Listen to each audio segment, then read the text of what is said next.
we have our own investment arm, which is called Amizad Ventures. We're changing the name to Plug&Play Ventures, but our investment arm started before Plug&Play started. And so we do angel investings. And so far we have about 75 companies that we've invested in.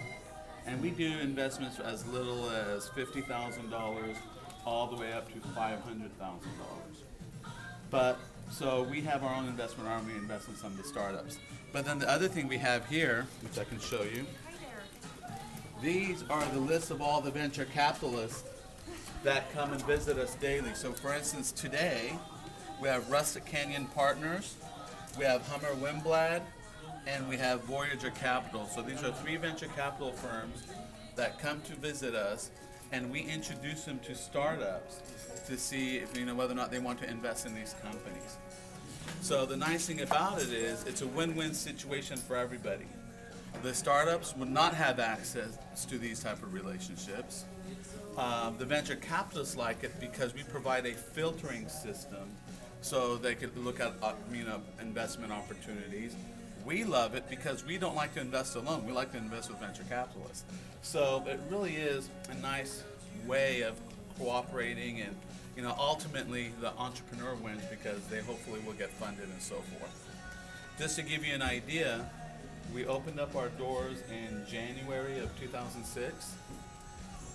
So far, there's about 500 companies that have gone through our doors that have basically made Plug&Play their home. We've helped the community raise over $700 million over the past 4.5 years.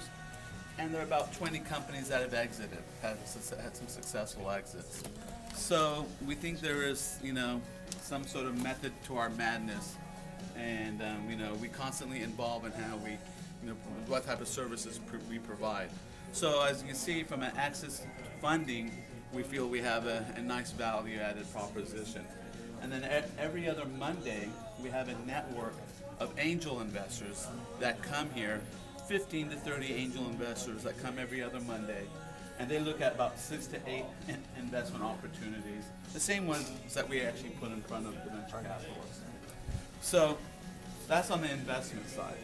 The other service that we offer is what we call flexible real estate. So this building is 18,000 square meters.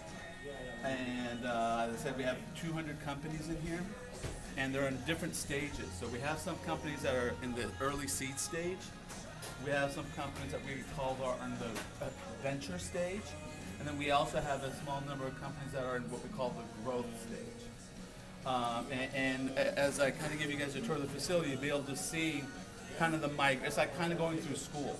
They kind of start here, move over there, go to the second floor, and go to the third floor. And then they graduate. And so that's kind of how we work things out here. Everything here is full service, and it can be month to month. So it's a really nice, efficient model for the startup because they start out with one person, let's say, and then as they grow their team, they'll just add more cubicles. After about 6 people, we kind of change the model from a per person to a per square footage model because a per person does not make sense. So, but the nice thing about it is, most companies, when they look for office space, they have to plan for 2 years in advance. Sometimes they over-plan or under-plan, and it's just not a very efficient model. With this, we have a whole staff that overnight will basically add more cubicles or extend the suite and so forth. So it's a nice model. Also, there's about 30 conference rooms here. We have a cafeteria. We have a boardroom. We have an events division. A co-working space? Too? Excuse me? Co-working space too? Yeah. Oh. So we have a data center. So the other nice thing about it is for a startup to recruit talented people, instead of working out of their home or their garage, they can work here. So which is also very nice. So, you actually can help build a better team. Sorry. Sorry, excuse us. So once again, we think that from a real estate perspective, we also have a nice value-added proposition.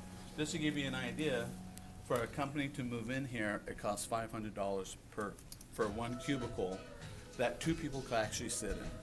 So it's a nice, reasonable proposition, we feel.